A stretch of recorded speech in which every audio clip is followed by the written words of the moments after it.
하나님을 찾아서 이런 제목의 책이 있습니다. 이 책이 특이한 것이 표지에 보면은 이제 제목이 있고요. 하나님을 찾아서 이런 제목이 있고 그 아래에 부제가 이렇게 쓰여져 있습니다. 육로로 이스라엘까지 2년 7개월, 콤마하고 세상에서 가장 행복한 만남.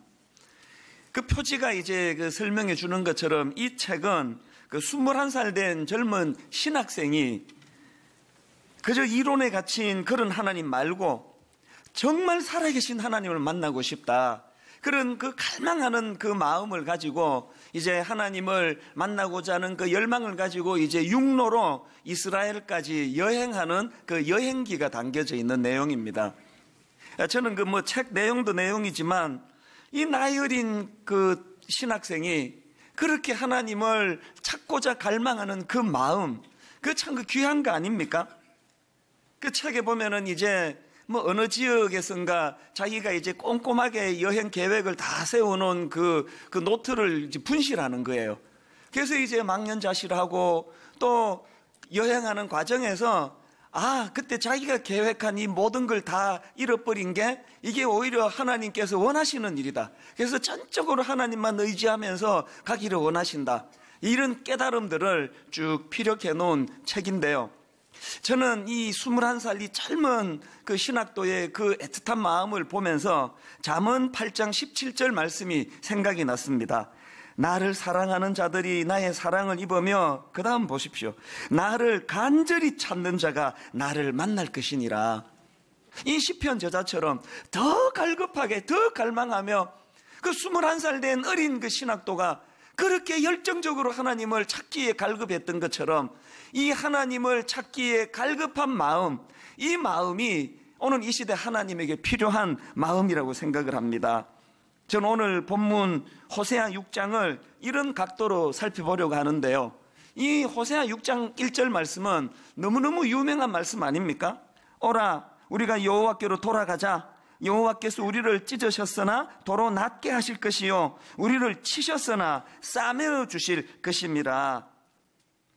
참 유명한 말씀이고 또 저희들도 어릴 때 교회 수련회 같은데 이런 데를 가면은 이제 암송을 하게 하지 않습니까? 저는 SFC라고요. Student for Christ, 그리스도를 위한 학생회 소속된 교회를 다녔는데 이제 매 겨울 방학, 여름 방학이면 전국에 이제 학생들이 모여서 수련회를 합니다. 많을 때는 몇천 명씩도 모이고 몇백 명도 모이고 그랬는데요. 제 기억에 이 수련회 하면은 무지 추웠다는 거, 무지 더웠다는 거, 그 기억 하나 하고요. 그 수련회 하면은 떠오르는 게 이 성경 암송하는 거. 지금 생각하면 나쁜 사람들이에요. 밥 한 그릇도 그냥 안 주고 암송해라. 그래가지고 이제 등록하면은 3박 4일 동안 하루 3끼씩 외워야 될 암송을 이렇게 줘요. 지금 생각하면 회비 안에 식비가 다 포함되어 있는데 내가 어릴 때 몰라가지고 밥 한 끼 얻어먹겠다고 얼마나 열심히 외웠는지 몰라요. 그러면 우리가 여호와를 알자, 힘써 여호와를 알자 추운데 학생이 많으니까 줄이 이제 바깥으로까지 나가면은 벌벌벌 떨면서도 이제 외워야 되는 거예요. 내 줄이 됐는데 못 외우면 탈락 그러면 또 맨 뒤에 또 써야 돼요. 그래서 열심히 외웠던 성경 그 중에 하나가 호세아 6장 1절, 호세아 6장 3절, 호세아 6장 6절, 또 호세아 4장 6절 이런 말씀들이 참 많았는데요. 그런데 여러분 제가 이 말씀들을 생각하면은 제 안에 왜 이 아픔이라 그럴까, 이 트라우마가 있는가 하면은 40년 전서부터 이렇게 부흥을 갈망하고 하나님을 갈급히 찾는다는 걸 암송을 하고 그렇게 하나님 그랬는데 왜 오늘까지 한국교회는 이렇게 냉랭하고 이 부흥이 잘 안 일어나느냐는 거예요. 왜 그럴까? 오늘 본문에서 그 이유를 발견하는데요. 자, 여러분 호세아 6장 1절부터 3절까지 현대인의 성경으로 보니까 언어에 더 좀 이해하기 쉽도록 번역을 한 것을 알 수가 있습니다. 이 지금 6장 1절부터 3절을 먼저 한번 보십시오. 그들이 이렇게 말할 것이다. 여기 그러고 이제 따옴표를 해놓고 있는데요. 오라 우리가 여호와께로 돌아가자. 여호와께서 우리를 찢으셨으나 우리를 다시 낫게 하실 것이며 우리에게 상처를 입히셨으나 우리를 싸매 주실 것이다. 여호와께서 이틀 후에 우리를 살리시며 3일째에 우리를 일으키실 것이므로 우리가 그 앞에서 살게 될 것이다. 그러므로 여호와를 알자. 힘써 여호와를 알자. 그의 나타나심은 동이 터는 것처럼 확실하다. 비와 같이 땅을 적시는 봄비같이 그가 우리에게 나오실 것이다. 이 겉으로 보기에 얼마나 아름다운 신앙 고백입니까? 그런데 여러분 그 다음 4절에 보니까 하나님은요, 이 아름다운 이스라엘 백성들의 신앙 고백을 아주 냉담하게 받으시는 거예요. 4절을 한번 보십시오. 그러나 여호와께서 말씀하신다. 이스라엘아, 내가 너를 어떻게 할까? 유다야, 내가 너를 어떻게 할까? 너희 사랑이 아침 안개와 같고 일찍 사라지는 이슬과 같구나. 이 참 슬픈 이야기 아닙니까? 지금 분당 우리 교회가 부흥 그러면서 이제 한 10주 동안의 부흥에 대한 주제로 설교를 하고 부흥의 요소에 대해서 나누고 이제 점점 많은 분들 입에서 이제 부흥이라는 이런 단어가 이제 오가고 이러고 있는데 하나님께서는 냉담하게 우리를 보시면서 아이고 그거 별로 기대 안 한다. 여기에 지금 4절에 그 하나님의 말씀 표현을 보세요. 너희 사랑이 아침 안개 같고 일찍 사라지는 이슬과 같구나. 그 조금 지나면 다 잊혀지고 금방 뭐 부흥 그러다가 또 금방 다 사그라질 텐데 이 참 가슴 아픈 이야기 아닙니까? 왜 40년 전서부터 우리가 여호와께로 돌아가자, 하나님을 알자 이렇게 암송하고 그렇게 수련회하고 있는데 여전히 교회는 왜 이 모양이 있냐고요? 왜 그렇습니까? 3박 4일 밥 한 끼 얻어 먹으려고 열심히 암송을 했는지는 몰라도 수련회 딱 끝나버리면 뭐 언제 그랬냐는 듯이 그냥 세상살이에 바쁘고 대학 그러면서 다 잊고 산 게 우리들 세대 아닙니까? 아무리 수련회 기간 동안에 하나님께 사랑을 고백하고 하나님께 돌아가자 그렇게 눈물을 펑펑 흘려도 어른들로 치면 막 한 3일 부흥회 해가지고 막 대단한 강사님 모셔가지고 그렇게 요란한 은혜 집회를 가져도 3일만 지나면 원래로 되돌아가고 그렇게 하나님을 알자 그래 놓고는 전혀 변화가 없는 이런 모습을 보시면서 하나님이 아픈 가슴을 가지고 내가 너희를 어떻게 할까? 너희 사랑이 아침 안개와 같고 일찍 사라지는 이슬과 같구나. 이런 가슴 아픈 말씀을 하시면서 하나님께서 내어놓으신 대안이 바로 호세아 6장 6절입니다. 나는 인애를 원하고 제사를 원하지 아니하며 번제보다 하나님을 아는 것을 원하노라. 한 주 내내 저는 이 호세아 6장 6절 말씀이 그 하나님의 심정으로 와닿는 거예요. 나는 인애를 원하고 제사를 원하지 아니하며 번제보다 하나님 아는 것을 원하노라. 그래서 제가 여러분에게는 질문을 던지고 싶은 거예요. 여러분 하나님 아세요? 여러분 하나님 진짜 아세요? 제가 이런 질문을 던지면 그 떠오르는 제가 겪은 한 일이 생각이 나는데요. 몇 년 전이에요. 미국에 집회가 있어가지고 이제 인천공항으로 갔습니다. 인천공항에 보통 한 2시간 전에 가지 않습니까? 이제 수속을 다 끝내고 이제 벤치에 앉아 있었습니다. 공항의 벤치는 보니까 이렇게 마주 보도록 되어 있더라고요. 그 건너 맞은편에 어떤 다른 남자분이 앉아 있었습니다. 여러분 다 아시죠? 한국 남자들끼리는 절대 아는 척 안 하고 눈인사 안 하고 그런다는 거. 그래서 둘이가 서먹서먹하게 앉아있어서 그 딴 데 자리도 많은데 그 앞에 앉아가지고 한 번씩 눈 마주치면 서로 피해주고 그러면서 이제 어색하게 그 자리에 앉아있었는데 그러고 있는데 전화가 왔어요. 저한테. 그래서 제가 네 안녕하세요. 지금 제가 그 미국 집회 가는 중이라서 이제 다녀와서 전화를 드리겠습니다. 이렇게 이제 전화를 하고 끊었더니 그 앞에 있던 그 남자분이요. 태도가 확 달라지면서 갑자기 저한테 이렇게 말을 건네시더라고요.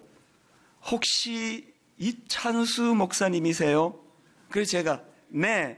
그랬더니 막 갑자기 얼굴이 확 펴지면서 제 옆으로 바짝 다가오더니 나 목사님 잘 안다고 그러면서 이 사연을 들어보니까요. 이분은 이제 주일 저녁이 되면 제 설교를 이제 mp3로 이제 다운받아가지고 녹음해가지고 그거를 늘 이제 자기가 듣는다는 거예요. 그래서 얼굴은 긴가민가 해요.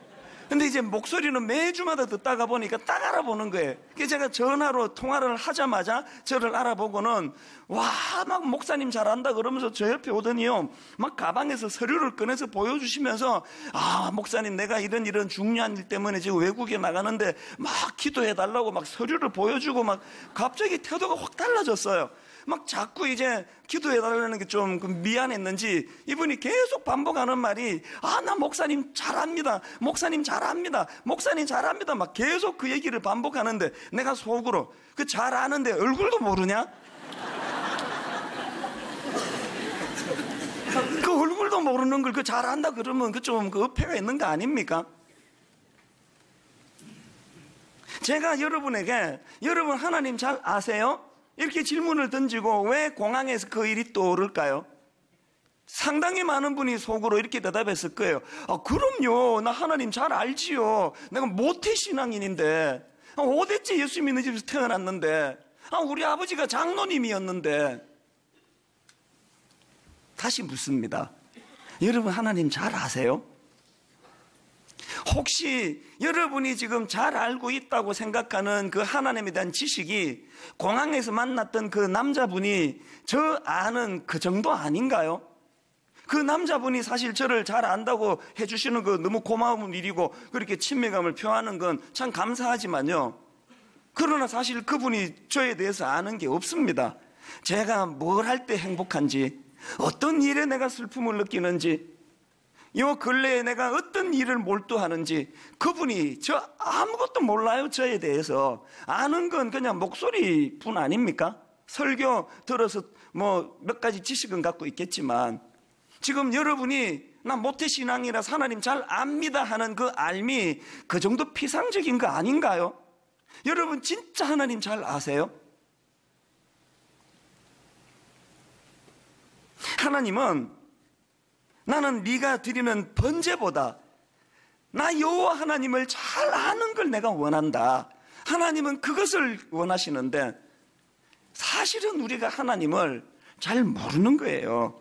아는 것 같지만 뭐 별로 중요하지 않은 목소리 어떤 거, 얼굴이 어떻게 생긴가, 그건 그분이 모르셨잖아요. 얼굴도 모르고 우리가 하나님에 대해서 잘 모르고 있다는 사실이에요. 이런 점에서 여러분 우리가 진짜 부흥을 원한다면 그 21살 된 젊은 신학도처럼 그 신학교 가는 게 중요한 게 아니고 목사 되는 게 중요한 게 아니고 정말 내가 하나님을 알기를 원합니다. 목마른 사슴이 시냇물을 찾아 갈급한 것처럼 내가 하나님을 제대로 알기를 원합니다. 그 대상을 상대방을 모르는데 어떻게 그분을 믿을 수 있다, 섬긴다 이런 말이 가능하겠냐고요. 그래서 저는 분당 우리 교회가 진짜 부흥을 맛보기를 위해서 모든 성도님들이 전 교회적으로 하나님 더 알기를 원합니다. 하나님 정말 더 알기를 원합니다. 그래서 저는 오늘 여러분 우리가 하나님을 알아가는 통로 두 가지, 사실은 수천 갈래예요. 하나님 워낙 크신 분이기 때문에 하나님을 알아가는 방법이 너무나 많지만 오늘 본문을 중심으로 해서 제가 결정적인 두 가지를 말씀을 드리려고 합니다. 여러분 첫째로요, 하나님을 알아가는 통로 중에 가장 강력한 통로가 뭐냐? 성경 말씀이에요. 우리는 하나님 주신 이 성경 말씀을 통해 하나님을 알아갈 수 있는 거예요. 성경은요, 하나님이 당신이 직접 당신을 소개하는 자기 소개서입니다. 성경에 나타나는 여러 차례의 부흥에 관계되는 기사들이 많은데요, 여러 차례 나타나는 성경의 부흥에 관계되는 기사들에게 공통점이 뭐냐? 말씀이 부흥하는 그게 곧 영적인 부흥이라는 거예요. 그 대표적인 케이스가 느헤미야 8장에 나오는 부흥 운동인데요. 자, 느헤미야 8장의 배경은 지난번에 말씀드렸던 이스라엘 백성들이 이제 포로로 끌려갔다가 은혜로 다시 이제 자기 조국으로 돌아와가지고 무너진 성전을 다시 재건하고 그리고 이제 무너진 성벽을 그들이 다시 복구합니다. 그렇게 건물 짓는 것으로 끝내지 않고 그리고는 이스라엘 백성들이 갈급해서 이 수문이라는 광장으로 모여드는데요. 이게 어떻게 부흥과 연결이 되었느냐? 자, 8장 1절을 한번 보십시오. 느헤미야 8장 1절. 이스라엘 자손이 자기들의 성읍에 거주하였더니 7째 달에 이르러 모든 백성이 일제히 수문 앞 광장에 모여 학사 에스라에게 여호와께서 이스라엘에게 명령하신 모세의 율법책을 가져오기를 청하매. 요즘으로 치면 성경책을 좀 읽어달래요. 성경책을 좀 갖고 오세요. 그 사람을 기대고 사람을 의지하는 게 아니라 하나님의 말씀을 들려주시기를 원합니다. 그 다음 3절에도 보니까요, 수문 앞 광장에서 새벽부터 정오까지 남자나 여자나 알아들을 만한 모든 사람 앞에서 읽음에, 그 다음 보세요, 뭇 백성이 그 율법책에 귀를 기울였는데, 이 말씀을 소중히 여기고 이 말씀이 선포될 때 거기에 관심을 가지고 귀를 기울이던 그들의 자세. 그 다음 5절에도 보십시오. 에스라가 모든 백성 위에 서서 그들 목전에 책을 펴니 책을 펼 때에 모든 백성이 일어서더라. 그러니까 하나님 말씀에 대하여 그 존중 여기는 태도 아닙니까? 저도 사실 몇 번 그 갈등을 좀 했었습니다. 우리가 성경 봉독할 때 다 일어나서 하나님의 말씀을 받고 읽으면 어떨까? 여러분, 이렇게 말씀을 소중히 여기고 그 사람의 말 듣는 것보다 하나님의 말씀이 들려지기를 원한다. 말씀이 선포될 때 그걸 소중히 여기고 그걸 존중하는 마음의 태도, 거기에 부흥의 역사가 일어나더라는 거예요. 저는 북한을 2번을 방문했습니다. 한 번은 육로로 이제 방문을 했기 때문에 뭐 그럴 필요가 없었는데요. 이제 첫 번째 방문할 때는 이 비행기로 갔기 때문에 이제 중국에 가가지고 중국에서 이제 평양 가는 비행기를 탔는데요. 이 돌아올 때 이 평양은 비행기가 뭐 하루에 한 번 뜨고 뭐 이러기 때문에요. 그 스케줄이 참 안 좋아요. 그래서 이제 평양에서 중국으로 와서 한국 오는 비행기가 바로 연결이 안 돼서 거기서 하룻밤 중국에서 지내고 그 다음날 이제 인천으로 돌아왔는데요. 이 중국을 잘 아는 동행하신 분 중에 한 분이 이제 그 북한에서 운영하는 식당이 있다고, 거기 가보자고. 요즘에 이제 이 핵 문제로 이제 그렇게 하지 말라고 뭐 지침이 있다고 그러는데 그때는 그런 게 없었습니다. 그래서 이제 그 북한에서 운영하는 그 식당을 갔더니요, 별 3개더라고요. 별 3개, 별천지. 이 서빙하는 그 웨이트레스들은 전부 다 이게 이제 김일성, 김정은 배지를 이제 가슴에 달고 있고요. 막 전부가 다 이제 그런 그 북한에서 운영하는 느낌이 드는 분위기예요. 그런데 제가 거기 갔던 날을 오래전의 일인데 잊지를 못하는 한 장면이 있습니다. 일행 중에 좀 직구전 장로님이 계셨습니다. 이분이 이제 좀 그 농담도 잘하시고 뭐 분위기도 잘 그렇게 이제 띄우는 분인데요. 그 북한 접대하는 그 웨이트레스 아가씨를 부르시더니요, 이제 그 주머니에서 그러니까 이제 이분이 회계를 맡으셨어요. 우리가 돈을 얼마씩 객출해가지고 이분이 이제 그 재정을 그 회계를 맡으셨는데요. 그러다 보니까 뭐 돈을 넣었다 뺐다 하니까 그 봉투가 좀 뭐 너덜너덜할 거 아닙니까? 그 뒷면을 이제 그 접대하는 아가씨한테 보여주면서 그 볼펜을 꺼내서 주면서 아가씨 여기다가 그 김일성을 한자로 좀 써달라고 그렇게 이제 부탁을 했더니요. 제가 그날 그 아가씨 표정을 잊지를 못해요. 갑자기 얼굴이 확 굳어지면서요. 아니, 그 위대하신 김일성 주석님의 존함을 이런 낡은 종이에다 쓰란 말입니까? 난 못합니다. 깨끗한 종이 갖고 오시라요. 그게 잊혀지지가 않는 거예요. 여러분, 세뇌돼가지고 신처럼 떠받드는 한 인간에 대해서 이 정도까지 존중할 수 있구나. 이게 너무 인상적이었습니다. 제가 신학교 다닐 때 그 배웠던 여러 가지 중에 기억나는 몇 그 에피소드 중에 하나가요. 그 성경을 필사하시던, 그 옛날에는 뭐 지금처럼 컴퓨터가 없고 그러니까 다 손으로 이제 이거를 그 필사를 하지 않았습니까? 그런데 그 필사자들이요, 성경을 쭉 보고 이제 옮겨 적다가 이 하나님이라는 대목이 있으면은요, 붓을 씻거나 아니면 새 붓을 가지고 하나님이라는 존함을 기록을 했다는 거예요. 뭘 의미할까요? 그만큼 하나님에 대하여 그 존귀히 여기고 우대해 드리고 그 존중해 드리는 그 마음을 표현하는 거 아니겠습니까? 오늘 우리가 이 하나님이 당신을 소개하며 당신을 계시하며 우리에게 주신 이 성경책을 우리는 어떤 의미를 가지고 이 성경책을 대하고 있습니까? 저희 어릴 때는요, 이 성경책 베고 뭐 자고 그러면 맞았습니다. 요게 요 사이즈가요, 이 목하고 해가지고 요거 베면 딱 맞아요. 이게 잠자기 요 사이즈가 딱 좋습니다. 이 성경을 베고 누우면은 막 불호령이 떨어졌습니다. 얘가 어디 하나님의 말씀을 그 머리로 베고 있느냐고. 안 일어나? 사실 뭐 여러분 이 내용이 중요한 거지 이 책 자체가 뭐 그렇게 이게 뭐 대단한 뭐 신성한 거겠습니까만 우리 어른들이 그 성경을 소중히 여기는 마음이 그게 녹아 있는 거 아닙니까? 이 껍데기만 소중히 여기신 게 아니에요. 주야로 말씀을 묵상하, 주야로 말씀을 읽으시고 암송하시고 필사하시고. 여러분 진짜 한국 교회가 부흥을 원한다면요, 느헤미야 8장에서 이스라엘 백성들이 보여주었던 이 말씀을 사랑하는 태도, 이 느헤미야 8장은 구약의 대표적인 부흥 운동을 기록한 거라면 이거에 정반대되는 기록이 하나 있는데, 여러분 다 아시지만 엘리 제사장 시대를 영적인 암흑 시대라 그럽니다. 왜 엘리 제사장 시대를 영적인 암흑 시대라고 그렇게 평하느냐? 바로 그 이유를 사무엘상 3장 1절에서 발견할 수 있습니다. 이 사무엘이 엘리 앞에서 여호와를 섬길 때에는 여호와의 말씀이 희귀하여 이상이 흔히 보이지 않았더라. 여러분 이 기준은 아시겠습니까?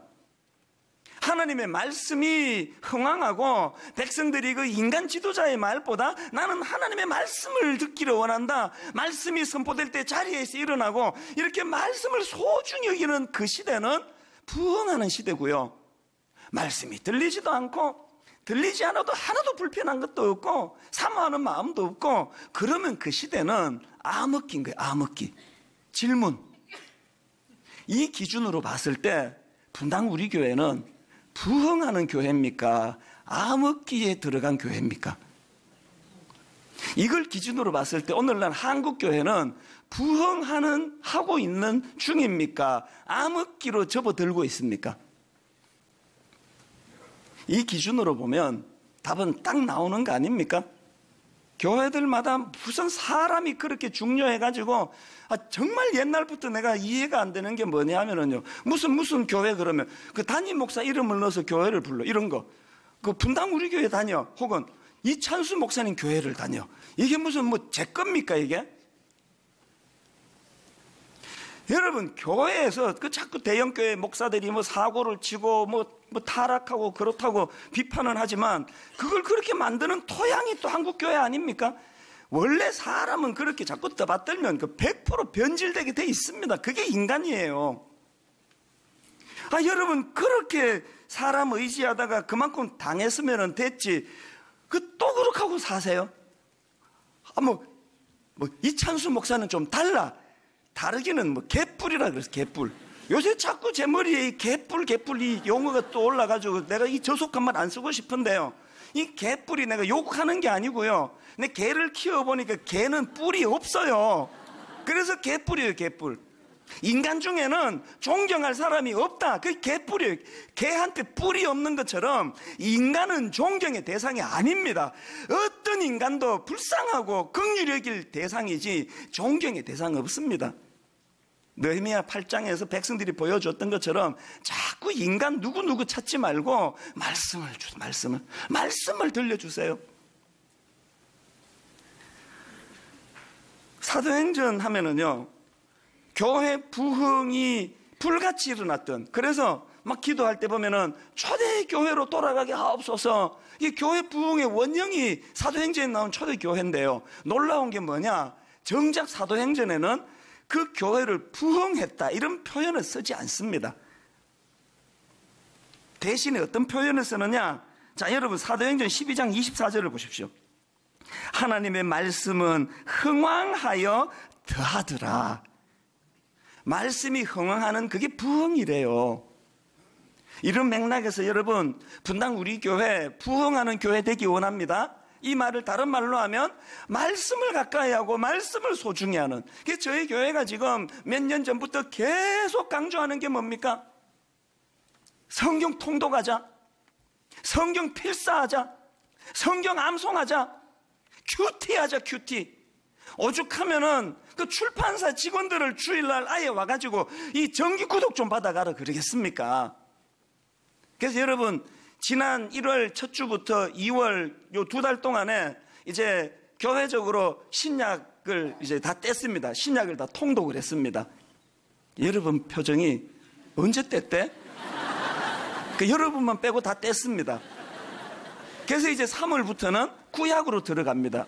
여러분들 주보 간지로 이 성경 읽기표 스티커까지 넣어드렸거든요. 부탁하는데요, 매일매일 분당 우리 홈페이지로 들어오시기 바랍니다. 그 돌아가지고 자꾸 그 설교 듣지 말고 그 오류 많은 인간의 그 설교는 한 번만 들으면 돼요. 설교 들으려고 그러지 말고 교회가 지금 제공하고 있는 그 성경 통독, 그 클릭만 하면은 그 저절로 성경을 그 성우가 낭독하는 이거를 지금 제공하고 있지 않습니까? 여러분, 성경을 가까이 하는 분당 우리 교회 성도님들 되시기를 바랍니다. 그게 교회의 부흥의 단초라는 사실이에요. 이제 다음 주부터 다락방이 또 시작이 되는데요, 여러분, 분당 우리 교회 다락방은 이 말씀 가지고, 말씀이 매개가 되는 교제. 그런가 하면 두 번째로 하나님을 알아가는 또 다른 통로가 하나 있는데요, 그거는 삶 속에서 하나님 만나기를 갈망하는 태도. 그 21살 된 젊은 신학생이 하나님을 갈급히 만나기를 소망하는 그 마음을 하나님이 기뻐 받으시는 거 아닙니까? 호세아 6장 3절입니다. 그러므로 우리가 여호와를 알자, 힘써 여호와를 알자. 그의 나타나심을 새벽빛같이 어김없나니 비와 같이, 땅을 적시는 늦은 비와 같이 우리에게 임하시리라 하니라. 여러분, 지금 이 6장 3절이 왜 이렇게 피력되는지 아십니까? 그 당시 이스라엘 백성들이 타락해가지고 하나님도 섬겨야 되지만 비를 주관하는 바알신도 섬겨야 된다. 그 바알신을 섬겨야 된다. 그러니까 이 말씀 속에서 뭐라고 이야기합니까? 하나님을 아는데 비와 같이, 땅을 적시는 늦은 비와 같이 우리에게 임하시리라. 두 가지 함축된 메시지가 있지 않습니까? 비를 주관하는 건 바알신이 아니다, 여호와 하나님이다. 더 중요한 메시지가 뭐예요? 니들이 비를 갈망하는 것도 중요하지만 그 비를 주관하시는 하나님을 갈망해야 된다. 여호와를 알자, 힘써 하나님을 알자. 6절, 나는 인애를 원하고 제사를 원하지 아니하며 번제보다 하나님을 아는 것을 원하노라. 여러분, 3절에 두 번에 걸쳐 나오는 알자, 알자, 6절에 나오는 하나님을 아는 것을 원하노라 할 때 이 아는 것, 이게 원어로 보면 다트라는 단어인데요, 이 참 중요한 단어예요. 이 다트라는 단어는 여러분 그 야다라는 말은 들어보셨죠? 구약에서 하나님을 알자 할 때 하나님을 아는 것을 설명하는 단어가 야다인데요, 이 야다의 특징이 뭐냐 하면은 지금처럼 누가 마이크로 가르쳐주고 받아 적어서 아는 건 야다가 아니에요. 야다는 경험해서 아는 거예요. 부부가 부부 생활을 통해서 모든 세상 사람들이 모르는 나만 아는 이 배우자의 특징, 그걸 아는 걸 이 야다라 그럽니다. 그런데 여기에서 지금 하나님이 원하시는 알미란 게 뭐라고요? 다트예요. 야다에서 파생된 다트라는 단어란 말이에요. 성경을 아는 것도 중요하지만 내 삶 속에서 하나님을 알기를 원합니다. 내 삶 속에서 하나님을 더 알아가기를 원합니다. 이 갈망하는 마음이 별로 없어진 그것이 암흑기예요. 우리가 하나님을 내 삶 속에서 알아가면은 하나님은 우리에게 어떤 은혜를 주시나 세상을 살아갈 용기를 줍니다. 담력을 줍니다. 사도행전 26장에 보면은 바울이 아그리빠 왕 앞에서 재판을 받는 초라한 죄수의 신분인데 그가 얼마나 담대한가 하니까 사도행전 26장 29절을 보십시오. 바울이 이르되 말이 적으나 많으나 당신뿐만 아니라 오늘 내 말을 듣는 모든 사람도 다 이렇게 결박된 그 외에는 나와 같이 되기를 하나님께 원하나이다. 멋있지 않습니까? 우선 인간적으로 그 남자가 다음 주일날 우리 남성 주일인데요. 정말 분당 우리 교회 모든 남성들은 사업이 안 돼도, 부도를 당해도, 감옥에 들어가도, 억울한 일을 만나도 이렇게 결박된 그 외에는 니들도 나같이 되면 좋겠다. 전 우리 아들이요, 이렇게 살면 좋겠어요. 눈치나 보고 비굴하고, 전 그렇게 사는 거 원치 않습니다. 그러려면 어떻게 해야 돼요? 바울이 갖고 있던 다트. 비록 내가 지금 죄수의 몸으로 신문을 받고 있지만 나는 하나님을 내 삶 속에서 하나님을 내가 늘 경험하며 그분과 더불어 사는 이런 자들이 가지고 있는 이 배짱, 이 담대함. 심지어는 다니엘 6장에 보면은 다니엘이 정치적인 위기를 만난 거예요. 정적들이 지금 올가미 그를 몰아넣은 겁니다. 다니엘 6장 7절, 그것은 곧 이제부터 30일 동안에 누구든지 왕 외에 어떤 신에게나 사람에게 무엇을 구하면 사자굴에 던져 넣기로 한 것이니이다. 그랬더니 다니엘의 배짱을 한번 보십시오. 6장 10절, 다니엘이 조세의 왕의 도장이 찍힌 것을 알고도 자기 집에 돌아가서는 윗방에 올라가 예루살렘으로 향한 창문을 열고 전에 하던 대로 하루 3번씩 무릎을 꿇고 기도하며 그의 하나님께 감사했더라. 그 정적들 입장에서 얼마나 얄밉겠습니까? 벌벌벌 떨기를 원해서 이런 조서를 꾸몄는데, 이런 담대함은요, 그 사람의 성품에서도 나오지만 하나님을 다트하는, 하나님에 대한 지식이 있는 그 사람에게서 이런 담력이 나타날 줄로 믿습니다. 결론을 맺으려고 합니다. 여러분, 지난 성탄절 12월 25일에 KBS에서 방영했던 그 일사각오라는 다큐멘터리 기억하십니까? 순교자 주기철 목사님의 삶을 다큐멘터리로 묶었는데 공영방송 KBS에서 전 그게 나오는 게 너무 기뻤습니다.